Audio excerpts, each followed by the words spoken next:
नमस्कार, मैं शिमला से राजेश मंडोत्रा। आप दिव्य हिमाचल टीवी देख रहे हैं। शाम के 6 बज गए हैं और आज दिन भर की अपडेट जो प्रदेश में हुई है भारत पाकिस्तान के बीच के तनाव को देखते हुए उसकी अपडेट आपको देंगे।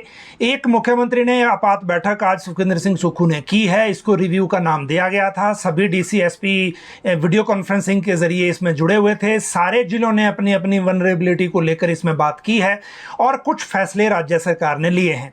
इन फैसलों के अलावा इस तनाव को देखते हुए और कल रात का जो स्केयर था उसको देखते हुए जो कई जगह फैसले हुए हैं और कहीं छुट्टियां रद्द हुई हैं, कहीं जो एग्ज़ाम का शेड्यूल है उसको बदला गया है, कई जगह जो भर्ती परीक्षाएं हैं उनको लेकर नई तरह से शेड्यूल बना है।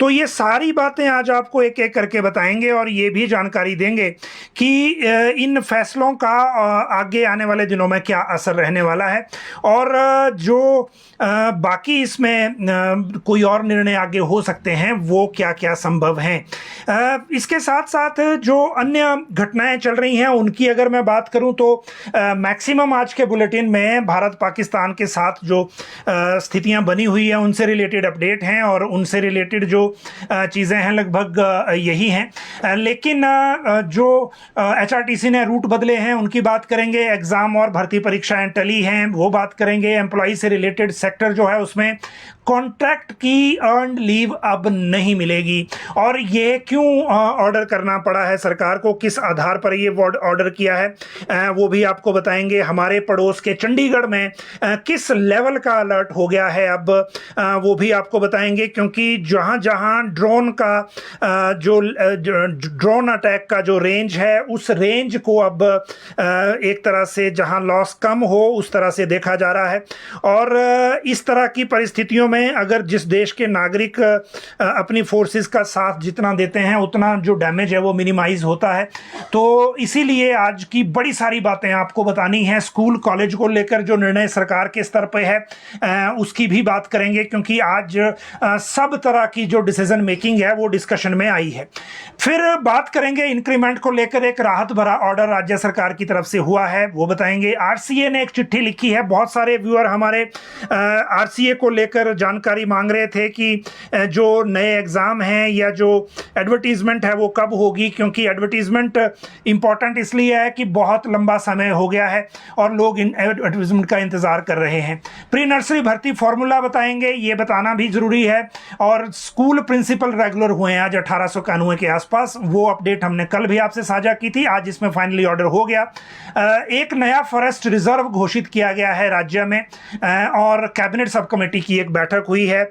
और इसके साथ जो एक बड़ी अपडेट है वो है अभी जो बड़ी अपडेट है ये हमारे सामने है जो मौसम की राहत है। देखिए मौसम विभाग की जो प्रेडिक्शन है उसके मुताबिक 13 मई तक जो मौसम है लगभग इस तरह का आगे चला रहेगा और फिर आगे पता चलेगा कि जो कब तक इसमें जो डिसीजन जो ये राहत है वो बीच में मिलेगी। अभी तक गर्मियों के सीजन में जब पारा चढ़ता है तब तो दिक्कत होती है, लेकिन 13 मई तक जो मौसम है वो लगभग ऐसा बना रहेगा कि जो गर्मी की वजह से जो इशू है वो नहीं होगा और इसीलिए अभी आप इसको राहत कह सकते हैं। शिमला में भी बारिश आज हुई है, कई क्षेत्रों में आज हल्की बारिश जो है वो रिपोर्ट की गई है। 13 मई तक जो ये कई क्षेत्रों में बादल जो है वो रहेंगे, बेशक बारिश ना हो लेकिन एटलीस्ट बादल रहेंगे। ये भी एक बड़ी अपडेट मौसम से रिलेटेड है। कैबिनेट सब कमेटी की बात करें तो आज कैबिनेट सब कमेटी एक जो जगत सिंह नेगी राजस्व मंत्री की अध्यक्षता में बनाई गई है, ये राज्य सरकार की कैबिनेट के डिसीजंस को लेकर है कि कितना डिसीजन हुए, उनको कितना लागू किया गया, उसको ये मॉनिटर करती है कैबिनेट सब कमेटी। आज इसकी बैठक हुई और इस बैठक में जो निर्णय हुआ है वो रिव्यू का हुआ है कि जो डिसीजन अभी तक हुए हैं। राज्य सरकार के मंत्रिमंडल ने आज तक 831 फैसले लिए हैं और इनमें से अभी सिर्फ 42 लागू हुए हैं धरती पर, ग्राउंड पर। और वो जो यही इसी तरह का जो ये डिसीजन डिसीज़न है, ये डिसीज़न अब जो ये मॉनिटरिंग लोग करते हैं, ये कैबिनेट सब कमेटी के मंत्री, अब इन्होंने इस मॉनिटरिंग के बाद ये रिपोर्ट दी है और अब राज्य सरकार को जब ये रिपोर्ट जाएगी तो उन विभागों से ये जरूर पूछा जाएगा जिन्होंने कैबिनेट के फैसले को लागू करने में देरी की है, वो देरी क्यों हुई और क्यों जो है मेजॉरिटी डिसीजन अभी तक ग्राउंड पर नहीं उतरे हैं। इसीलिए ये मकसद होता है कि कैबिनेट सब कमेटी का गठन किया जाए ताकि जो निर्णय हैं इनको मॉनिटर किया जा सके। अगली बात करेंगे एक नए फॉरेस्ट रिजर्व की, और इस रिज़र्व की इसलिए हम बात करेंगे क्योंकि जनरल नॉलेज का एक वैसे भी एक इशू होता है, और दूसरी बात ये कि इस तरह का रिज़र्व अगर स्टेट में कहीं बन रहा है तो उसकी सूचना होनी चाहिए। लाहौल स्पीति के ये तसार अपचू जगह है, फॉरेस्ट रिज़र्व यहाँ घोषित किया गया है। किब्बर और चंद्रताल के बीच ये एरिया स्थित है। हिमाचल और लद्दाख की सीमा पर संरक्षित वन क्षेत्र घोषित किया जाएगा। इसको लेकर जो वन्य जीव संरक्षण अधिनियम के तहत ये नोटिफिकेशन राज्यपाल की तरफ से की गई है और अब यहाँ पर वाइल्ड लाइफ की निर्धारित गतिविधियों को चलाया जा सकेगा। इसीलिए इसकी सूचना आपको देना ज़रूरी थी। स्कूल प्रिंसिपल रेगुलर ऑर्डर हो गए हैं आज। ये कल हमने आपको बुलेटिन में बताया था कि 1-2 दिन के भीतर ये ऑर्डर हो जाएंगे। 1891 के ऑर्डर हुए, करीब 2000 का ये फिगर था। 2017 से 2022 के बीच में इन प्रिंसिपलों को प्लेसमेंट के आधार पर प्रिंसिपल बना दिया गया था, लेकिन फिर उसके बाद जो रेगुलर प्रमोशन, इनकी प्रमोशन नहीं हो पाई थी। अब रेगुलर प्रमोशन हुई और जैसा मैंने आपको कल बताया था, इनको पिछला सारा जो बेनिफिट है वो सिर्फ नोशनल मिलेगा, मतलब कागजों में कैलकुलेट होगा। और जो एक्चुअल डेट से, जिस डेट से नोटिफिकेशन हुई है और जिस डेट से ये ऑप्शन देने के बाद इनकी फिक्सेशन हो जाएगी, चाहे पे की हो चाहे पेंशन की हो, तो एक्चुअल डेट से इन्हें मिलेगा लाभ इस चीज़ का। और पिछला जो है वो नोशनल कैलकुलेट होगा तो इन्हें एरियर नहीं मिलेगा इसका। ऐसा ऑर्डर को देखकर लग रहा है। बाकी आगे जो इसके बारे में विस्तार से चीज़ें आएगी तो फिर पता उसमें चल जाएगा। प्री नर्सरी भर्ती के फॉर्मूले की अगर बात करें तो इसके बारे में, क्योंकि कल हमने आपको बताया था कि ये प्रक्रिया शुरू हो गई है। सोशल मीडिया पर मैं देख रहा था जो लोग, बहुत सारी एक गैंग एक्टिव है जो बेरोजगार लड़के हैं और बड़े दिनों से, बड़े सालों से ये रोजगार का इंतजार कर रहे हैं, तो रोजगार इनको मिल नहीं रहा। फिर ये बढ़ास जो है अपनी मीडिया पर निकालते हैं, वो भी सोशल मीडिया में, जब खबर उसमें टैग करते हैं और उसके बाद अपनी अपनी बातें लिखते हैं। इनको लग रहा है कि अभी भी ये जो सरकार की तरफ से ही बताया गया है, लेकिन असली में भर्ती शुरू नहीं हुई है। तो जिनको ऐसा लग रहा है वो इलेक्ट्रॉनिक्स डेवलपमेंट कॉरपोरेशन जो है उनके माध्यम से पहले पता कर लें। जैसा मैंने आपको कल बताया था कि जो भर्ती एजेंसियां हैं आउटसोर्स की 35 के आसपास, उन सब में पदों का आवंटन हो रहा है। 6297 पद हैं और अगले हफ्ते में इन एजेंसियों ने इसके बारे में आवेदन मांगने हैं। जब आवेदन मांगे जाएंगे उससे एडवांस में हम आपको बताएंगे। लेकिन इनको, जो इन एजेंसियों को इस भर्ती को लेकर जो गाइडलाइन दी गई है, उस गाइडलाइन में जो शैक्षणिक योग्यता है उसमें कहा गया है कि जमा 2 कक्षा में 50% अंक होना जरूरी है। इसके साथ नर्सरी टीचर एजुकेशन का डिप्लोमा 2 साल का EECE डिप्लोमा NCTE की मान्यता प्राप्त होना जरूरी है और सामान्य ज्ञान, प्रदेश का और संस्कृति की भी जानकारी होना जरूरी है। ये 2 साल के प्री नर्सरी डिप्लोमा धारक की संख्या कम है हिमाचल में, वो सबको पता है, लेकिन फिर भी 2 साल का इसमें ये रखा गया है। आयु 21 से 45 साल के बीच होनी चाहिए। और अभी जो जिन स्कूलों में प्री नर्सरी चल रही है, सिर्फ उन स्कूलों में ही इनको तैनात किया जाएगा। इस बारे में खबर आप विस्तार से कल भी देख सकते हैं अखबार में, और उसमें आपको जो शैक्षणिक योग्यता है या इनकी जो गाइडलाइन है जिसके तहत ये भर्तियां होनी हैं उसकी सूचना मिल जाएगी। जब इन्होंने आवेदन लेने होंगे तो हम आपको इसकी जानकारी अलग से भी देंगे कि कब से आवेदन लिए जा रहे हैं। अब बात करते हैं RCA की एक चिट्ठी की। चिट्ठी से पहले एक आपको बात बताएं कि RCA में एक नए मेंबर की नियुक्ति हुई है और इन्होंने, जो ये नया मेंबर है जगदीश कौशल, ये पहले डिप्टी डायरेक्टर एजुकेशन में भी रहे हैं, प्रिंसिपल भी रहे हैं और नादौन से बिलोंग करते हैं। All India teacher federation, all India federation of teacher organization और हिमाचल प्रदेश प्रधानाचार्य एवं निरीक्षण अधिकारी संघ ने इनकी नियुक्ति का आभार जताया है। 2 मेंबर अब वहाँ हो गए चेयरमैन को मिलाकर, और राज्य चयन आयोग में ये नियुक्ति हुई है। लेकिन अभी असली खबर ये है कि राज्य चयन आयोग भर्तियां कब शुरू करेगा, आवेदन लेना कब कब शुरू करेगा, पोस्टें एडवर्टाइज कब करेगा। तो इसके बारे में दो तरह की अपडेट अभी हमारे सामने है।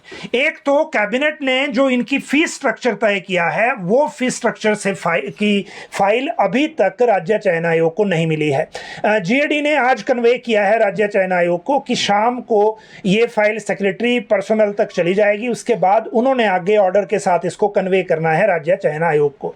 हालांकि उसमें यह क्लियर नहीं होगा कि क्या ये फीस तय होने के बाद आवेदन कर सकते हैं या इन्हें भी जो सरकार ने एक ऑर्डर जारी कर रखा है पर्सनल ने कि नई भर्ती की प्रक्रिया शुरू नहीं करनी है और नए रूल्स का इंतजार करें, तो क्या इनको भी नए रूल्स का इंतजार करना है या ये अपनी भर्ती प्रक्रिया शुरू कर सकते हैं, मतलब पोस्ट एडवर्टाइज कर सकते हैं या नहीं।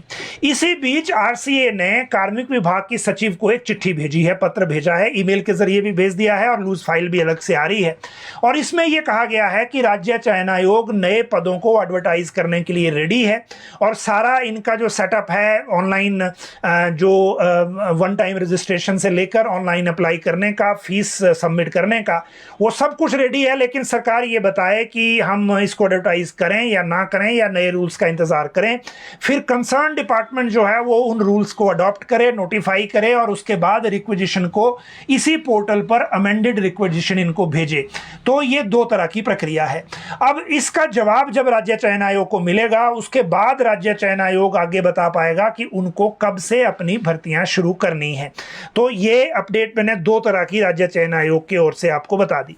अब बात करते हैं दो और बातों की जो आज के अपडेटेड हैं और डिसीजन मेकिंग की बातें हैं।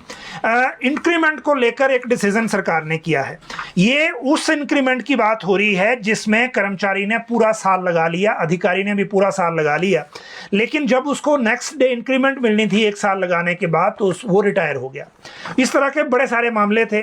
उसके बाद हाई कोर्ट ने सुप्रीम कोर्ट के एक ऑर्डर को देखते हुए, नहीं, ये जो ऑर्डर है ये मद्रास हाई कोर्ट का है, जिसको यहाँ फिर अप्लाई किया गया था और उसमें ये कहा गया था कि यदि पिटिशनर 1 फुल ईयर सर्विस लगाता है और उसके बाद जैसे वो 30/6/2013 तक पूरा एक साल लगाता है और 1/7/2013 को वो इंक्रीमेंट ड्यू है उसकी, लेकिन वो रिटायर हो जाता है, तो उसको इंक्रीमेंट मिलेगी या नहीं मिलेगी। तो कोर्ट ने कहा था कि अगर उसका एक साल पूरा है तो उसको फिर पूरा माना जाए और उसको इंक्रीमेंट मिलनी चाहिए।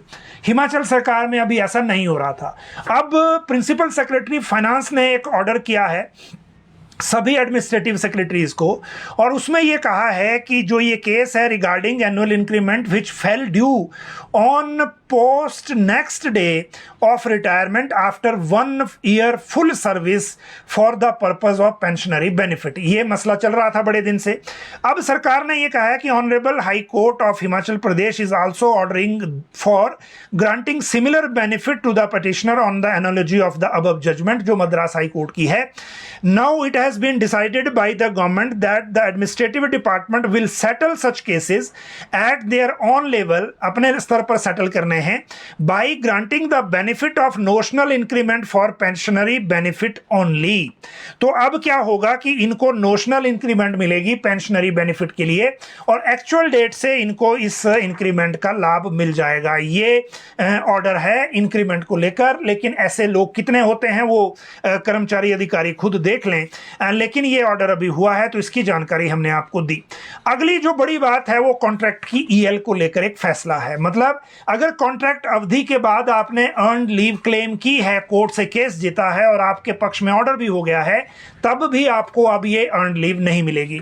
ये डायरेक्टरेट ऑफ स्कूल एजुकेशन ने ऑफिस ऑर्डर जारी किया है और ऑफिस ऑर्डर ये पिछले कल की तारीख का है, 8 मई का, और इसमें यह कहा गया है कि जो हाई कोर्ट से ऑर्डर हुए थे, जिसमें बेसिकली ये जो ऑर्डर है ये ऑनरेबल हाई कोर्ट का CWP नंबर 5043 ऑफ 2022 था, title Sunita Sangroli versus state of HP, और इसमें यह कहा गया था कि in the result the petition is allowed, office memorandum dated 6/7/2020 is quashed and set aside.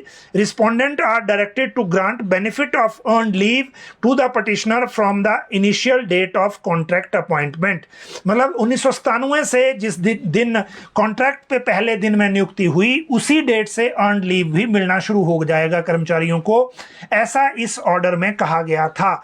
लेकिन फिर ये ऑर्डर भी इशू हो गए और ऑर्डर जो इशू हुए इनको ये ईएल देने के वो हुए 17/12/2024 को कि इनको जो ईएल है वो कॉन्ट्रैक्ट की भी दे दी जाए।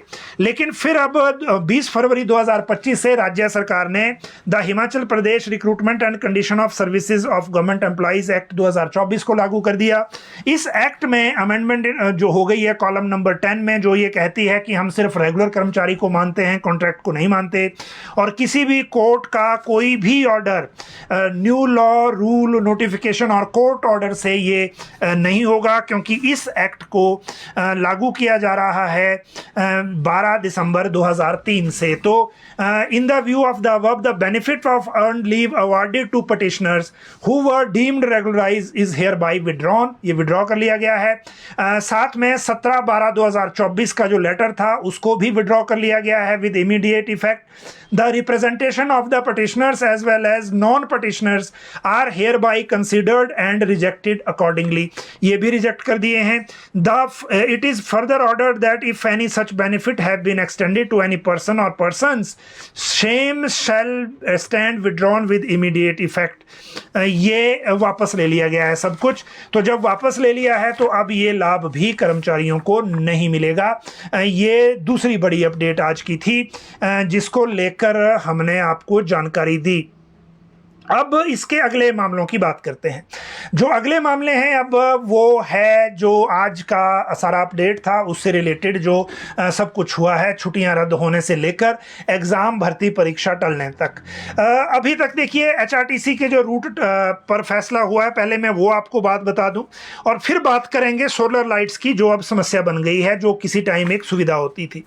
पहली बात तो ये कि जो अभी बात है एचआरटीसी के फैसले की, तो रात को एचआरटीसी की बसें पठानकोट, जम्मू, कटरा, अमृतसर नहीं जाएंगी, ये डिसीजन हुआ है।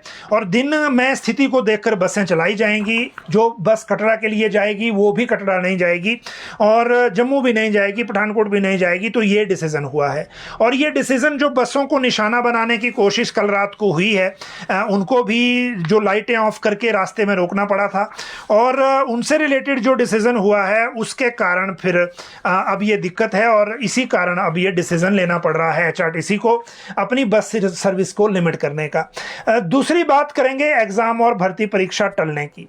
एग्जाम और भर्ती परीक्षा को टलने से पहले आपको बता दें कि सोलर लाइट समस्या क्यों बन गई है। कल रात को क्या हुआ कि जो एक बार जालंधर में ड्रोन अटैक हुआ रात को, और उसके बाद जो ड्रोन अटैक के बाद क्या हुआ कि मंत्रिमंडल को लेकर जो मैंने अभी कुछ आपको बात बताई है उसके बारे में करेक्ट फिगर राज्य सरकार से आई है, तो उसकी जानकारी हम आपको अलग से देंगे अभी। और जो इसमें एक चीज़ करेक्शन की भी साथ में है।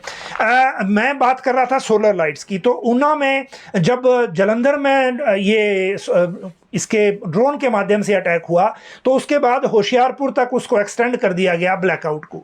जब होशियारपुर ब्लैकआउट हुआ तो होशियारपुर के जो डीसीएसपी थे उन्होंने ऊना के डीसीएसपी से कांटेक्ट किया और उनको भी कहा कि आप भी ब्लैकआउट करिए। वहां भी कुछ चीज़ों को ब्लैकआउट किया गया, लेकिन सोलर लाइट्स ब्लैकआउट नहीं हुई क्योंकि उसका कोई स्विच नहीं होता जिसको बंद किया जा सके। तो आज वहां फिर डीसी ने ऑर्डर किया कि उसको काले कपड़े से ढका दिया जाए। एक तो बात ये थी। और ऊना जिला में ही स्कूल, कॉलेज और बाकी चीज़ों, आंगनबाड़ी और बाकी चीज़ों को भी आज के दिन बंद रखा गया है। लेकिन पूरे हिमाचल में अब सोलर लाइट एक समस्या बन गई है इसके हिसाब से अगर हमने ब्लैकआउट करना है। पालमपुर में देखिए एक ऑर्डर हुआ है, एसडीएम पालमपुर ने ये कमिश्नर एमसी और बीडीओ को ऑर्डर किया है और उसमें ये कहा है कि the situation between India and Pakistan is very tense, therefore in the view of the security point of view you are requested to take necessary action to disable the solar lights either covering or cutting off temporarily. अब दो तरीके हैं, या तो इनको cover कर दें या फिर कट ऑफ कर दें, दोनों चीज़ें हैं। और समस्या सिर्फ ये शहरों की नहीं है जो एसडीएम ने ऑर्डर किया है, गाँव की भी है। बहुत सारे गाँव में सरकार की स्कीम के तहत सब्सिडी सरकार की देने के बाद सोलर लाइट्स लगी हैं, और इनको कंट्रोल करने के लिए राज्य सरकार को एक एसओपी जारी करनी चाहिए कि इनको कैसे मैनेज करना है। और क्योंकि इसकी बैटरी डिसेबल खुद कर नहीं सकते, स्विच कोई होता नहीं, और लोगों को ये भी लगेगा कि एक बार इसको ऑफ कर दें तो बाद में शायद ऑन होगी भी कि नहीं, ये एक अलग समस्या है। तो इसके बारे में एक कंप्लीट एसओपी जिन जिन विभागों ने ये लाइट्स लगवाई हैं उनको जारी करनी चाहिए कि कैसे इनको मैनेज किया जाए। दूसरी बात करते हैं आगे एग्जाम और भर्ती परीक्षा को टलने को लेकर। देखिए, अभी कई तरह की सूचनाएं हमारे सामने हैं। पहली बात तो यह है कि Himachal Pradesh public service commission ने कल जो professor anaesthesia, professor associate professor और ये प्रोफेसर ऑप्थेल्मोलॉजी जो शेड्यूल किए थे 13 मई और 14 मई को इनके जो ये पर्सनालिटी टेस्ट, उनको पोस्टपोन कर दिया गया है एडमिनिस्ट्रेटिव रीज़न पे, और अगली डेट ये अलग से बताएंगे, अभी अगली डेट बताई नहीं है। एचपीयू की बात करें तो एचपीयू ने जो एंट्रेंस टेस्ट बेस्ड कोर्सेज हैं उनके लिए जो आवेदन की तारीख है वो एक्सटेंड करके 13 मई 2024 तक बढ़ा दी है, जो खत्म हो गई थी, और इसके बारे में आप कल अखबार में खबर भी देख पाएंगे।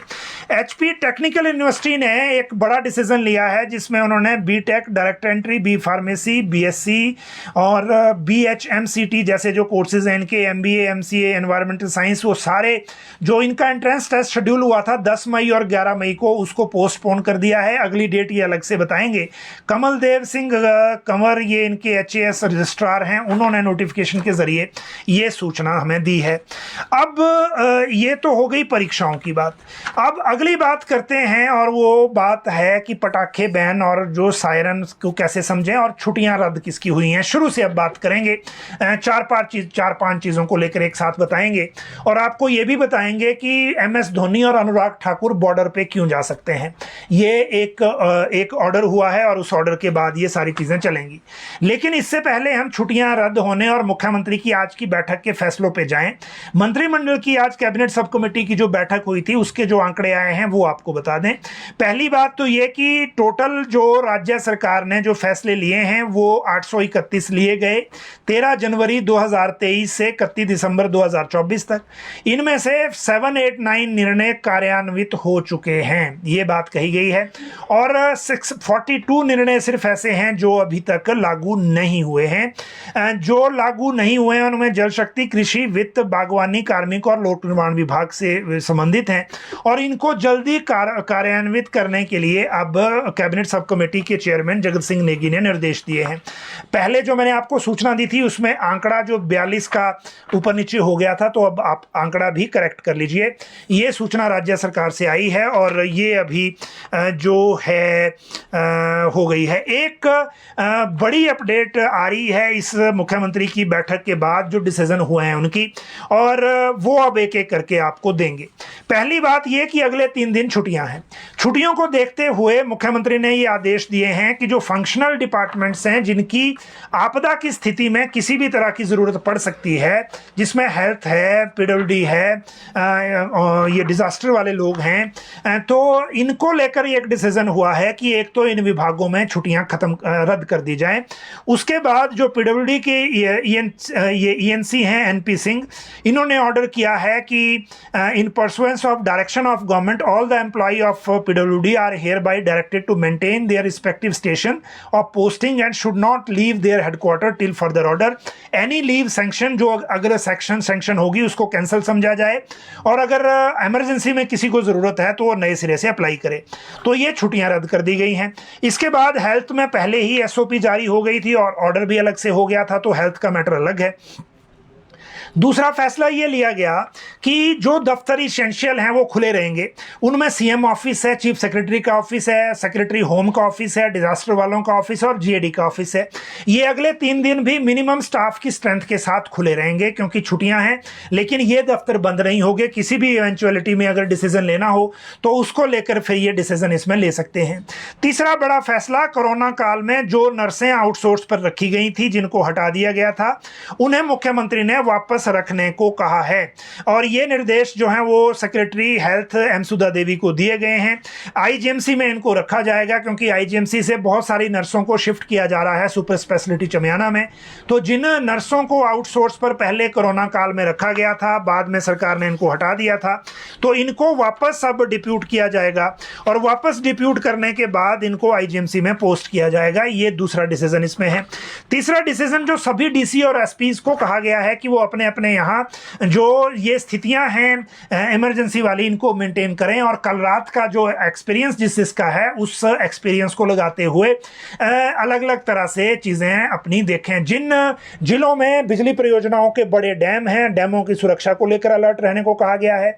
जिन जिलों में फर्स्ट रिस्पॉन्डर रेडी नहीं है सिविल सोसाइटी के, वहाँ जो भारत सरकार की आज की गाइडलाइन है कि जो सिविल डिफेंस रूल्स को एक्टिवेट किया जाए तो उसके तहत ऑर्डर होंगे और ट्रेनिंग को इंश्योर किया जाएगा। और जो लाहौल स्पीति डिस्ट्रिक्ट है वहाँ पर क्योंकि लेह एयरपोर्ट बंद हो गया है, चंडीगढ़ एयरपोर्ट बंद हो गया है, जम्मू एयरपोर्ट बंद हो गया है, तो जो मूवमेंट है अब लेह से जो सारी मूवमेंट है वो हिमाचल और लाहौल स्पीति होके हो रही है। चाहे टूरिस्ट ने जाना हो लेह तो वो भी मनाली अटल टनल होते हुए ले जा रहा है अब शिंकुला पास से, और लेह से अगर आना है क्योंकि एयरपोर्ट बंद है, जो लोग गए हुए हैं वो वापस आ रहे हैं, तो लाहौल स्पीति जिले को इस मूवमेंट को थ्रू रखने को कहा गया है, मॉनिटर करने को कहा गया है। चंबा जिले को डोडा के डीसी एसपी के साथ संपर्क रखते हुए काम करने को कहा गया है। वैसे भी चंबा की सीमा पर आईटीबीपी की कंपनी अभी तैनात है, तो वहाँ हिमाचल पुलिस के ज़्यादा जिम्मेदारी उस तरह की नहीं है, लेकिन फिर भी अलर्ट रहने की बात वहाँ के लिए कही गई है। स्कूल कॉलेजों को लेकर निर्णय पिछली बैठक में ये हो गया था कि डीसी एसपी को अधिकृत किया गया है। आज भी मुख्यमंत्री ने वही कहा। ऊना जिला में स्कूल कॉलेजों को आज बंद रखा गया था, अगले 3 दिन छुट्टी है ऑटोमेटिकली, तो डिसीजन लेने की जरूरत है नहीं। 3 दिन के बाद अगर सिचुएशन और एस्केलेट होती है तो भी डीसी एसपी डिसीजन लेंगे अपने जिलों में स्कूल कॉलेजों को लेकर, तो ये अलग बात है। लेकिन अब सबसे बड़ी बात है आईपीएल के ब्लंडर की जो कल रात को हुआ, और इस पर बात करना जरूरी है। बात करना इसलिए जरूरी है कि ये गलती क्या राज्य सरकार की है, केंद्र सरकार की है, कांगड़ा के डिस्ट्रिक्ट एडमिनिस्ट्रेशन की है, या फिर आईपीएल की मैनेजमेंट की है। इन चारों लोगों में से किसी न किसी की जिम्मेदारी इसके लिए थी, लेकिन किसी ने इस जिम्मेदारी को नहीं निभाया। और लास्ट में जब ड्रोन अटैक का अलर्ट आ गया और जम्मू एयरपोर्ट पे जब मिसाइल स्ट्राइक का नोटिस आ गया, रिपोर्ट हो गई, तो उसके बाद सबको याद आया कि यहाँ तो फ्लड लाइट्स जली हुई हैं, और उसके बाद फिर आपातकाल के तरह एक तरह से खिलाड़ियों को निकाला गया, लोगों को निकाला गया, और फिर सारी चीजें हुई। अब आप देखिए, अगर एक ड्रोन भी उस स्टेडियम तक पहुंच जाता, हालांकि इंडियन फोर्सेस ने बहुत एफिशिएंटली इन चीज़ों को कंट्रोल किया, लेकिन स्टैम्पीड भी वहां घातक हो सकती थी। और आप देखिए, 2 रोज पहले हिमाचल के मुख्यमंत्री को शिमला से बंजार नहीं जाने दिया गया, पूर्व निर्धारित कार्यक्रम के अनुसार भी 2 चीज़ों को बताते हुए। पहली बात बताई कि जी फ्लाइंग की अनुमति नहीं है, और दूसरी आईबी का अलर्ट एक बताया गया जिसके मुताबिक गैदरिंग नहीं हो सकती। मुख्यमंत्री ने जब मीडिया के साथ उस टाइम बाइट दी तब भी उन्होंने ये बात कही कि गैदरिंग को लेकर मना किया गया था, और 4,000 से 5,000 लोग उनकी जनसभा में आ सकते थे, इसलिए वो नहीं गए। उन्होंने उन नियमों का पालन किया, लेकिन आईपीएल को लेकर कोई नियम नहीं थे, और देश की सुरक्षा से बड़ा क्या आईपीएल हो गया। दूसरी बात इसमें यह है कि अगर आपको टाइम से चीज़ों को देखना था, या सिर्फ आपको एमएचए की या आईबी की अलर्ट की या चिट्ठी का ही इंतजार था, तो आप डिस्ट्रिक्ट एडमिनिस्ट्रेशन के तौर पर भी चिट्ठी लिख सकते थे एमएचए को कि इस तरह से यहाँ पे मैच हो रहा है, और 2 दिन पहले का सिनेरियो ये है, और हमारी जो एरियल डिस्टेंस है पठानकोट या पाकिस्तान बॉर्डर के साथ इतना है, तो हमारे लिए क्या इसमें निर्देश हैं। तो फिर सारी जिम्मेदारी एमएचए पे चली जानी थी, लेकिन पता नहीं अब ऐसा हुआ या नहीं हुआ। लेकिन कल जो स्केयर हुआ है वो ये सबक है कि हर चीज़ कमर्शियल नहीं होती जब बात देश की हो, और इन चीज़ों को समय रहते समझना चाहिए, समय रहते अलर्ट रहना चाहिए, और समय रहते सारी चीज़ें करनी चाहिए। शुक्र ये मनाइए कि कोई ऐसा इंसिडेंट नहीं हुआ जिसके कारण और कोई लॉस हो सकता था। लेकिन आज फिर आईपीएल की मैनेजमेंट ने एक हफ्ते के लिए इस टूर्नामेंट को टाल दिया है, तो अब अगले मैच अब आज से नहीं होंगे। अगले 2-3 दिन वैसे भी पाकिस्तान के साथ क्रूशियल हैं, तो पता उसमें चल जाएगा कि क्या होगा। लेकिन इन सारी चीज़ों को देखते हुए एक ऑर्डर भारत सरकार ने किया है, और उस ऑर्डर के तहत रक्षा मंत्रालय और भारतीय सेना के जो प्रमुख हैं उनको ऑथराइज कर दिया गया है कि आप ज़रूरत पड़ने पर टेरिटोरियल आर्मी को बुला सकते हैं और टेरिटोरियल आर्मी से काम ले सकते हैं। ये एक ऑर्डर किया गया है और इस ऑर्डर के तहत अब आगे सारी चीज़ें रेगुलेट होंगी। अब देखिए, अगर मैं इस ऑर्डर की ही बात करूं तो भारतीय रक्षा मंत्रालय की तरफ ये जो ऑथराइजेशन है इसकी, ये ऑथराइजेशन की गई है, और इस ऑथराइजेशन को टेरिटोरियल आर्मी अंडर रूल 33 है ये, जो आर्मी को चीफ को ऑथराइज किया गया है, जिसके तहत मिनिस्ट्री ऑफ डिफेंस ने ये नोटिफिकेशन जारी की है। और ये है rule 33 of the territorial army rule 1948, जिसके तहत टेरिटोरियल आर्मी के जो जवान हैं, अधिकारी हैं, उनको आर्मी चीफ बुला सकते हैं। अब इनमें कौन कौन लोग हैं? देखिए, एमएस धोनी है, ये लेफ्टिनेंट कर्नल है, अभिनव बिंद्रा भी लेफ्टिनेंट कर्नल है, कपिल देव भी लेफ्टिनेंट कर्नल है, और अनुराग ठाकुर कैप्टन हैं टेरिटोरियल आर्मी में। मुझे लगता है इसके अलावा जो सचिन पायलट हैं राजस्थान से, वो भी टेरिटोरियल आर्मी में हैं। तो ये जो अब आपको अगर ज़रूरत पड़ी मान लीजिए भारतीय सेना को, तो आने वाले दिनों में आपको एमएस धोनी और अनुराग ठाकुर भी बॉर्डर पर दिखेंगे। ये जो नियमों के तहत व्यवस्था है, मैं उसकी बात कर रहा हूँ।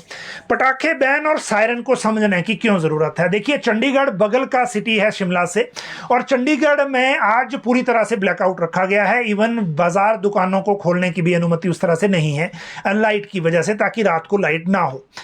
वहां पर एक और चीज की गई है कि जो पीयू सीईटी है पंजाब यूनिवर्सिटी का, उसको भी यूजी वाला जो है उसको पोस्टपोन कर दिया गया है। ये भी एक सूचना थी जो मैं पहले बताना आपको भूल गया। और वहाँ पर जो डीसी हैं वहाँ के, उनकी मैं प्रेस कॉन्फ्रेंस सुन रहा था, उन्होंने वहाँ पर अलग से ऑर्डर जारी करके पटाखे भी बैन कर दिए हैं चंडीगढ़ में, क्योंकि कल जालंधर और चंडीगढ़ में ऐसे इंसिडेंट हुए हैं कि लोगों ने पटाखे जलाए और बगल वाले खुद डर गए कि ये क्या हुआ, कहीं ड्रोन अटैक तो नहीं हो गया। तो उससे जो बड़ी मिस इन्फॉर्मेशन एक हो जाती है, तो वहाँ चंडीगढ़ में पटाखे भी अब बैन कर दिए गए हैं। लेकिन सायरन को समझने की ज़रूरत है। ये डीसी जो चंडीगढ़ के हैं, उन्होंने ये आज विस्तार से बताया है, और उन्होंने कहा कि एयरफोर्स से जब एयर रेड सिग्नल हमें आता है तो हम एक सायरन बजाते हैं जो 5 मिनट तक होता है, और वो अप एंड डाउन होता है। वो पहले शुरुआत धीमा होगा, फिर ऊपर जाएगा, फिर कम होगा, फिर दोबारा नीचे आएगा, फिर ऊपर जाएगा। तो ये 5 मिनट चलेगा। उसका मतलब ये होता है कि आपको घरों के अंदर जाना है और सेफ शेल्टर लेना है, उसका मतलब ये होता है। और जब इसके बाद दूसरा सायरन ग्रीन अलर्ट का है, और ये सायरन 1 मिनट का है और कांस्टेंट चलेगा, ये अप डाउन नहीं होता, तो ये कांस्टेंट चलेगा। तो इसी तरह के प्रोटोकॉल पूरे देश के लिए है। तो मैंने सिर्फ बुलेटिन में सिर्फ आप लोगों के साथ साझा करने के लिए लिया है, ताकि इंफॉर्मेशन होनी चाहिए सबको, ताकि आगे कोई मिस इन्फॉर्मेशन उस तरह से ना हो। एक बात जरूर करेंगे, जो देश में मीडिया के चैनल हैं उन पे भी, क्योंकि कल रात को जो माहौल बनाया गया उससे ये लगता है कि जो रिस्पॉन्सिबल जर्नलिज्म चाहिए डिफेंस के लिए, वो हम लैक कर रहे हैं। और इसीलिए जो पैनिक का एक माहौल बनाया जाता है, उस पैनिक से बचने की ज़रूरत है। अगर आपको रिस्पॉन्सिबली चीज़ें देखनी हैं तो आप जो भारतीय सेना के जो सोशल मीडिया अकाउंट्स हैं आते हैं उनको फॉलो करें, या फिर जो ट्विटर पे बहुत सारे ऐसे अकाउंट्स हैं जो जिम्मेदारी वाले हैं, खासकर सरकारी वाले, उनको देखें। और जो ब्रीफिंग है गवर्नमेंट लेवल की, सिर्फ उनको देखें, बाकी चीज़ों को छोड़ दें। कल रात को ऐसा लग रहा था कि सुबह तक पता नहीं क्या क्या हो जाएगा, लेकिन सुबह बिजनेस एज यूजुअल था। और इवन देखिए, इतना भी कुछ नहीं हुआ। हिमाचल छोड़िए, आप पूरे देश में कहीं भी नुकसान नहीं है। एयर डिफेंस सिस्टम पूरी तरह से परफेक्टली काम कर रहा है। तो कोई दिक्कत उसमें नहीं है। लेकिन माहौल ऐसा बना दिया गया कि हमने कराची पर भी हमला कर दिया, इस्लामाबाद पर भी कर दिया, लाहौर भी कर दिया, लेकिन ऐसा जो सुबह कोई रिपोर्ट उस तरह की नहीं है। तो शांति ज़रूरी है, मिस इन्फॉर्मेशन से बचने की ज़रूरत है। इंडियन फोर्सेस की मूवमेंट की कोई भी फ़ोटो वीडियो अपलोड ना करें, ना रिकॉर्ड करें, और बाकी सारी चीज़ें इससे पहले भी हम बात करते रहे हैं। जो समझदार और जिम्मेदार समाज होता है वो इस मौके पर अपनी सेनाओं का साथ देता है, और साथ देने के कई तरीके हैं, वो हमारी जिम्मेदारी में झलकने चाहिए। ये मुश्किल वक्त लंबा नहीं चलता, क्योंकि दुश्मन उतना ताकतवर उस तरह का नहीं है कि चीज़ें उस तरह से हों, लेकिन सब्र और समझदारी इन दोनों चीज़ों को साथ रखें, एक दूसरे की मदद करें और मिस इन्फॉर्मेशन से बचें। इतना सा आज का सिर्फ संदेश है। राज्य सरकार के स्तर पर जो डिसीजन मेकिंग है उससे हम आपको लगातार अपडेट करते रहेंगे। कोई क्वेरी आपकी है तो इसी कमेंट बॉक्स में करें। आप सब लोग लाइव जुड़े, बहुत बहुत शुक्रिया।